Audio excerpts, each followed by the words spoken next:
Bismillahirrahmanirrahim. Assalamualaikum warahmatullahi wabarakatuh. Kaum muslimin di Jakarta khususnya dan di Indonesia pada umumnya, Menara Masjid Jakarta Islamic Center merupakan simbol dari penerjemahan ayat suci Al-Quran yang berjumlah 114 surah.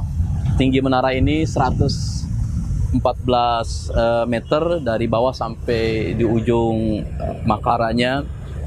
Usianya lebih kurang 15 tahun. Saat ini ada kondisi pada puncak menara tersebut terjadi kerusakan atau kemiringan yang diakibatkan oleh korosi.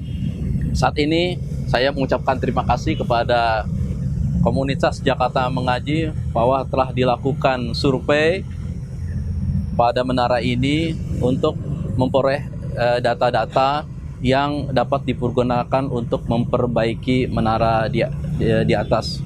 Mudah-mudahan dari data yang diambil kita mempunyai solusi. Solusi itu berasal baik dari instansi pemerintah maupun dari masyarakat agar menara Masjid Jakarta Islam itu kembali menjadi normal.